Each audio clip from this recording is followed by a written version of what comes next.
राज्य सरकारचं शिष्टमंडळ आणि मनोज जरांगे यांच्यामध्ये आज चर्चा झाली। या चर्चेमध्ये सगळे सोयरे म्हणजे नक्की कोण या मुद्द्यावरून जोरदार घमासान झालं।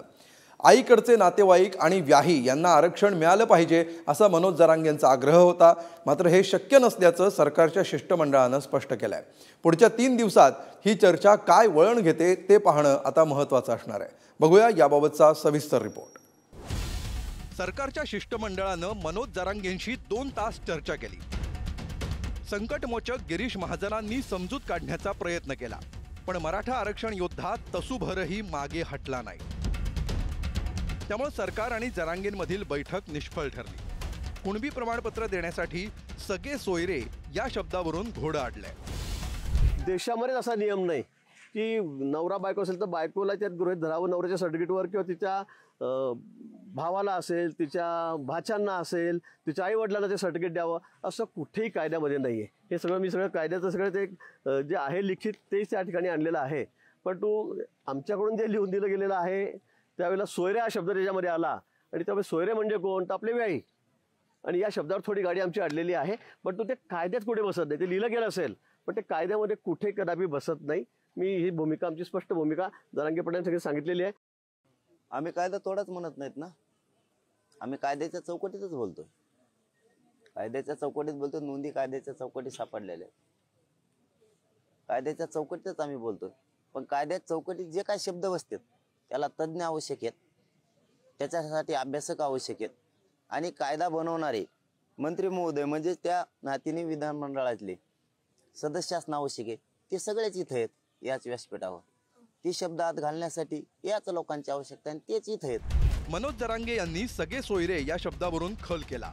सरकारच्या शिष्टमंडळानं याआधी लेखी स्वरूपात लिहून दिलेल्या आश्वासनाचा दाखला दिला। कुणबी नोंदी सापडलेल्या नागरिकांच्या सगळ्या सोयऱ्यांना देखील आरक्षण दिलं जाईल असं लेखी आश्वासन सरकारच्या शिष्टमंडळानं दिल्याचं मनोज जरांगे म्हणाले। पण मनोज जरांगे यांची ही मागणी गिरीश महाजनांनी स्पष्टच नाकारली। मनोज जरांगे काय म्हणाले पहा। सरसकटला पर्याय म्हणून रक्तसंबंधातील सगळे सोयरे असं ठरलं होतं। रक्ताचे सगळे सोयरे हा शब्द आपण गृहीत धरला होता। सोयरे म्हणजे आपले व्याही, नोंदी असलेल्या संबंधित नातेवाईकांना रक्तातील सर्व सगळ्या सोयऱ्यांना प्रमाणपत्र मिळावं। वडिलांसह मामा, मावशी, आत्या यांना देखील कुणबी प्रमाणपत्राचा लाभ मिळावा। तर गिरीश महाजन म्हणाले, वडिलांकडील रक्तवंशावळीतील लोकांनाच कुणबी जात दाखले दिले जाऊ शकतात। पत्नीच्या नावानं ओबीसी सर्टिफिकेट मिळत नाही। मी ओबीसी असेल तर माझा मुलगा, मुली, काका, पुतण्या, नातू, पणतू यांना प्रमाणपत्र मिळेल। माझी पत्नी, तिचा भाऊ यांना ते सर्टिफिकेट लागू होत नाही, तसं सर्टिफिकेट मिळत नाही। आरक्षण देताना म्हणजे आता आम्ही या नोंदी काढतो आहोत, पण या नोंदी काढत असताना ज्याचं नाव निघालं त्याचे रक्तमासातले नातेवाईक, रक्तमासातले म्हणजे आपल्याकडे हा नियमच आहे, हा कायदा आहे, हा देशभर आहे की मी आणि माझी पत्नी जर असेल तर पत्नी ही त्यात गृहीत धरली जाते म्हणजे तिच्या नावाने ओबीसी सर्टिफिकेट मिळत नाही।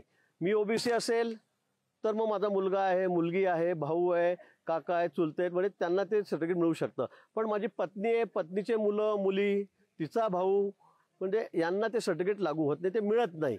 काल विधानमंडळावरती ज्यावेळेस ते पटलावरती ठेवलं गेलं, आम्ही ऐकलं त्याच वेळेस सन्मान केला। मुख्यमंत्र्यांसह दोन्ही उपमुख्यमंत्र्यांचा सन्मान केला मराठा समाजानं। फक्त घोषणा मोठी झाली, त्यांनी एखादं घर आहे मोठं, त्याला दरवाजाही मोठा दिला पण कडी कोंडाच दिला नाही। मग ते पहिलं मोकळंच होतं घर, ना आता मोकळंच आहे, कुणी येईन कुणी जाय, त्या कडी कोंडा देणं आवश्यक होतं। म्हणजे पाचार नको आहे, आमचं तेवढंच म्हणणं होतं, स्पष्टता करा बस, आणि आहे ते शब्द मध्ये घ्या, यापेक्षा काही विनंती नाही। आणि मला वाटतंय 100% यातून मार्ग निघेल। आईकडे कुणबी प्रमाणपत्र असेल तर मुलाला देखील कुणबी प्रमाणपत्र मिळावं अशी मागणी यावेळी जरांगेंनी सरकारकडे केली। मात्र ही मागणी राज्य सरकारच्या शिष्टमंडळातले मंत्री गिरीश महाजन यांनी फेटाळून लावली। यासाठी महाजन यांनी राज्याच्या माजी मंत्री स्वर्गीय विमल मुंदडा यांच्या प्रकरणाचा दाखला दिला। विमल मुंदडा या मागासवर्गीय समाजाच्या होत्या। लग्नानंतर मुंदडा या मारवाडी झाल्या होत्या। मुंदडा यांच्या मुलानं आईची जात आपल्याला लागावी म्हणून सर्वोच्च न्यायालयापर्यंत धाव घेतली होती। मुंदडा यांच्या मुलाला आईची जात लागू शकली नाही। मला आठवतं विमल मुंदडा आमच्या स्वर्गीय विमलताई होत्या, त्याची केस खूप दिवस सुप्रीम कोर्टामध्ये चालली, अनेक तज्ञ त्याच्यावर लढले, पण त्यांना ते लागू झाले। त्यांच्या मुलाचं म्हणणं माझी आई ही मागासवर्गीय आहे, तिने इंटरकास्ट केलं. महाजनांनी समजूत काढण्याचा प्रयत्न करूनही मनोज जरांगे पाटील त्यांच्या भूमिकेवर ठाम आहे. बऱ्याच वेळ चाललेल्या चर्चेतून कोणताही मार्ग निघालेला नाही. जरांगेंनी 24 डिसेंबर पर्यंत सरकारला वेळ दिलाय. तसंच 23 डिसेंबरच्या बीडमधील सभेत पुढची दिशा ठरवणार असल्याचं स्पष्ट केलंय. त्यामुळे आरक्षणाचा पेच आणखीनच वाढलाय.